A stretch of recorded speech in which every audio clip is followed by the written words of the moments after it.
So this is a continuation of my last video. We're talking about the mixed review on page 410, and I'm going to talk about number 13, 14, 16, and 19 in this video. Hopefully I cover all of them before the 15 minutes is up. So number 13, it says we need to draw a square with a radius of 8 millimeters. So it should look something like this. I guess I could make sure that we all know that it's a square and put those 90-degree marks in there. All right. So the radius is 8 millimeters, so we have that here. Now we know in order to find the area, we need to use this formula, 1/2 apothem times perimeter. So the same thing we did with the triangle, we're going to start with the idea that if we were to draw in all the radii, we would split this into 4 sections, and each of these angles would be the same. All of them adding up together to 360. So if we take 360 divided by 4, we are going to get 90 degrees. So we know that that right there is 90 degrees. Now we also need the apothem, which is going to be right down the middle of that, which now makes the angle that we're going to be looking at 45 degrees, half of 90, 45 degrees. So we're looking at a triangle like this, something like this. I've done better. Anyway, so this side is a 90-degree triangle, or this side is 90 degree now. So it's a right triangle. And we know that these two sides are the same, so we have 45, 45, 90. I actually hate that triangle. Let me redo it. We have our 45, 45, 90-degree triangle. So we can use the formula to figure out the length right here that we'll need to figure out the perimeter, and also the length right here that we'll need to figure out the apothem. So with a 45, 45, 90 degree triangle, the formula is that the hypotenuse equals the leg times the square root of 2. Times the square root of 2. Okay. Well, we know that the hypotenuse is 8, so 8 equals L times the square root of 2. So we need to divide both sides by the square root of 2 to get this solved. So we know that 8 over the square root of 2 equals L. And if you remember, we can never leave the square root on the bottom, or if it's an invalid number. So we need to take 8 times the square root of 2 over the square root of 2. Sorry. 8 over the square root of 2 times the square root of 2 over the square root of 2. And that, when you take the square root times the square root, it's just the whole number. So on the bottom now we have 2. On the top we have 8 times the square root of 2 over 2. So that is the apothem. 8 times the square root of 2 over 2.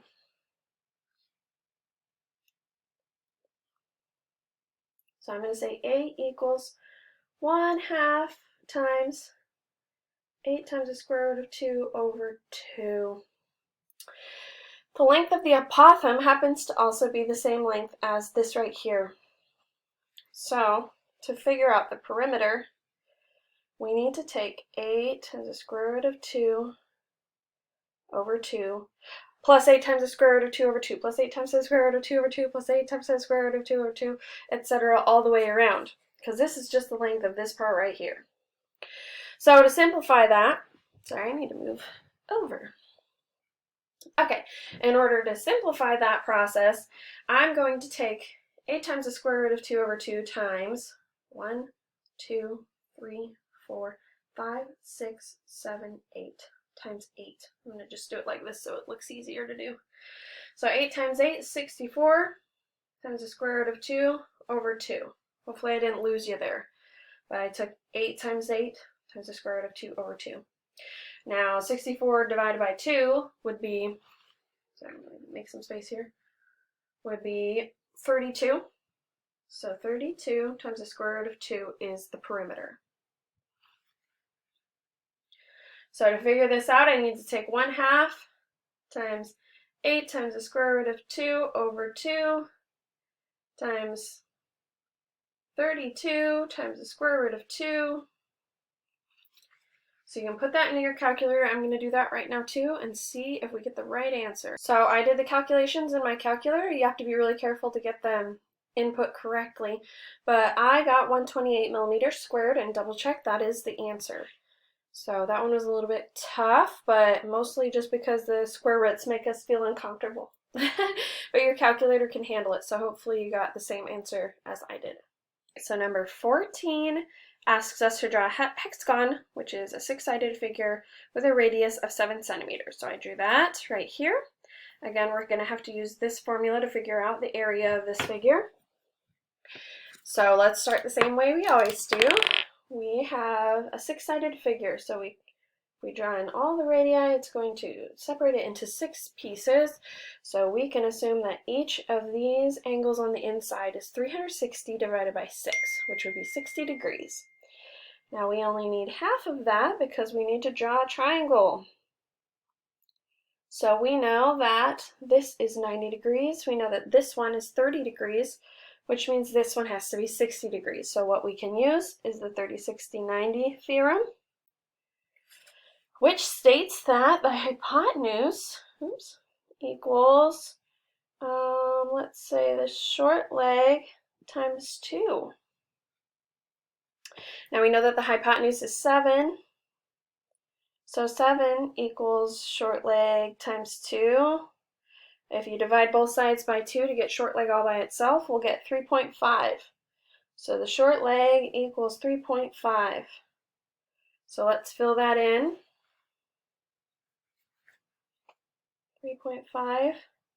We also know that the long leg equals the short leg times the square root of 3. So this longer leg, the apothem, is going to be 3.5 times the square root of 3. Okay? All right, so we can plug that in. We have area equals 1/2 times 3.5 times the square root of 3 times, and then perimeter. We can figure the perimeter because this is 3.5, so this full side is going to be 7. 7 centimeters. So 7 plus 7 plus 7, 7, 7, 7. 7 times 6 is 42. So the perimeter is 42 centimeters.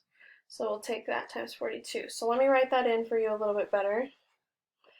We have 1/2 times 3.5 times the square root of 3 times 42. That should equal our area. So I'm going to calculate that, and you can calculate that. We'll see if we get the same answer. When I did the calculation in my calculator, I got 127.3 centimeters squared, which is the answer. So we did it correctly. So the next one I'm going to do is number 16. So for number 16, we have to solve for x. It's not a special triangle. It is a right triangle though, so we can use the Pythagorean theorem to figure out what x is. So the Pythagorean theorem, a squared plus b squared equals c squared. C squared is always the hypotenuse. So we can say 16 squared plus 14 squared equals x squared. All right, so in order to solve for that, we need to figure out 16 squared, which is 256, plus 14 squared, which is 196, equals x squared.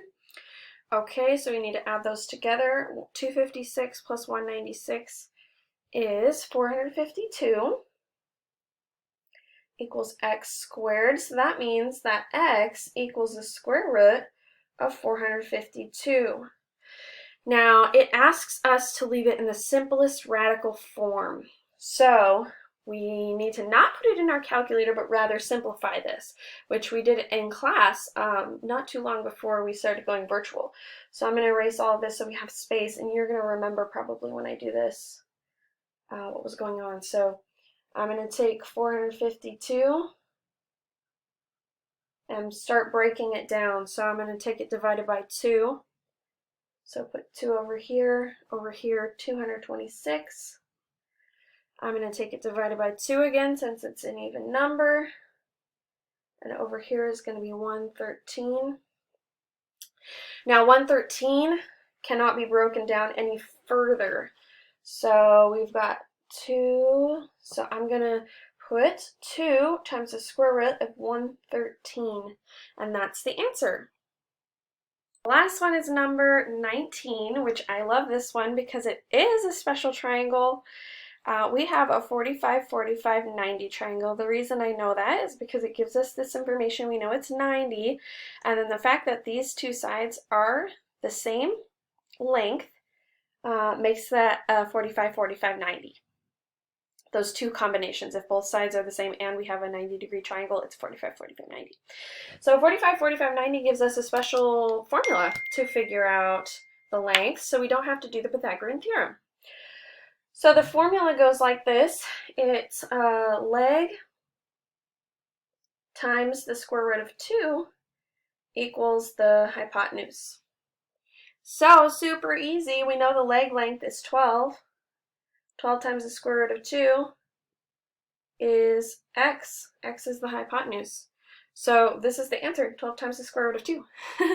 Sometimes they're so easy you can probably hardly believe that that would be the right way to do it. So, but this time it is, so that's really good. So this mixed review was fairly difficult, and I know a lot of you struggled with it, so please do not be embarrassed to send me a text and ask me to explain any of these concepts with you. If you want to do more practice problems with me, of course I'm always connected from 1 o'clock to 2 o'clock. However, I saw that many of your other teachers are also connected at that time, so just know that I'm over here doing my thing in my house. I'm not very busy, so you can text me and we'll arrange a time that works for you if you want to work through some of these things so that you're prepared for your test. Anyway, thank you for watching.